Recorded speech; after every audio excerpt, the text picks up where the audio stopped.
Treasury Secretary Janet Yellen and Fed Chair Jay Powell are set to testify in front of the Senate Banking Committee later this morning. In planned remarks, Powell says that the recent rise in COVID cases and the emergence of the Omicron variant pose downside risks to employment and economic activity and increased uncertainty for inflation. Joining us right now to talk more about it is Republican Senator Pat Toomey. He's the lead Republican on the Senate Banking Committee. And, Senator, we've had some conversations today about how those prepared statements could be part of the reason that you're seeing pressure on equities today and on bond yields, too.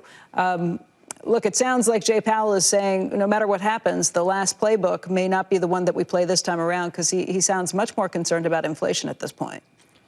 Well, Becky, I certainly hope so. Let's face it. We've been pursuing a monetary policy that's consistent with a dire emergency.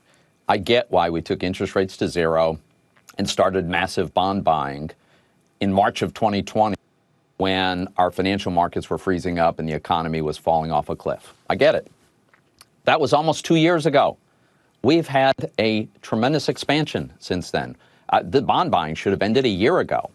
And yet here we are still buying mortgage backs of all things when housing prices have gone through the roof. So, look, one of the things I'm encouraged by, frankly, is recent comments from Chairman Powell, where he seems to acknowledge that certainly the risk seems greater that inflation is going to be higher and more durable. Look, they've been wrong for a long time, the Fed, in their estimates of what inflation would be. It's running much hotter than they expected, and maybe their models aren't really so great. And maybe it's going to be here for longer than they expected if they don't do something to accelerate the process of normalizing. Chairman Powell has been renominated by President Biden, right, even though some Democratic senators say they're not going to vote for him. So, Senator Elizabeth Warren, are you planning to vote for him?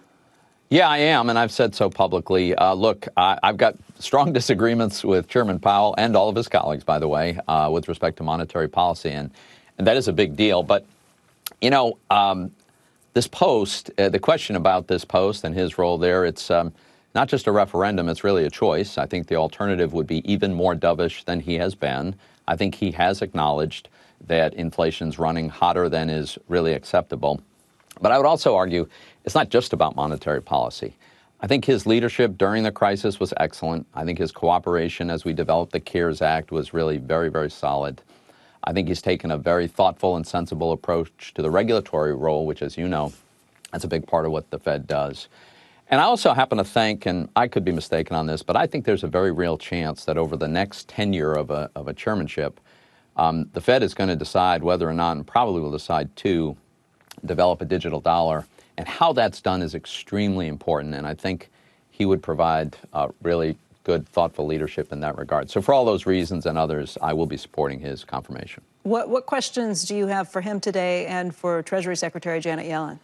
Yeah, well, the main one is I think this paradigm they've established is very problematic, by which I'm referring to the idea that we allow inflation to exceed the 2% target by some undefined amount, and we'll let it do that for some indeterminate period. And then you come along and say, oh, what we're seeing now is just transitory. It kind of guarantees you'll be behind the curve if inflation does, in fact, become problematic. So my questions are you rethinking your models that have been so badly wrong? What would it take to decide to accelerate the return to normal, by which I mean the elimination of bond buying and something approaching at least zero for real interest rates, where we have negative real interest rates now? What are they thinking about the fact that the data is coming in very differently than they expected? And are they willing to kind of turn this battleship, which I acknowledge is difficult to turn, but I think they need to do it?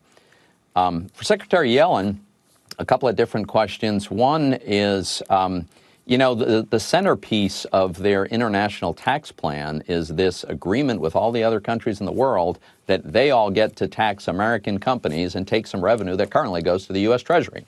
It's in place of a digital services tax, but this is pillar one of their two-pillar multinational regime.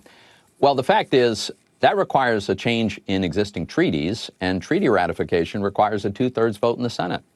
So I've raised this with Secretary Yellen repeatedly, and they haven't got a good explanation for why they're going ahead with this whole deal when they haven't figured out how they're going to get it through the Senate in the first place. So that's one item. Another I'd like to ask her about is the recent President's Working Group report on stablecoins, which had some sort of eyebrow-raising provisions in my mind, one of which was to suggest that all issuers of all stable coins that are stable relative to a fiat currency have to be depository institutions.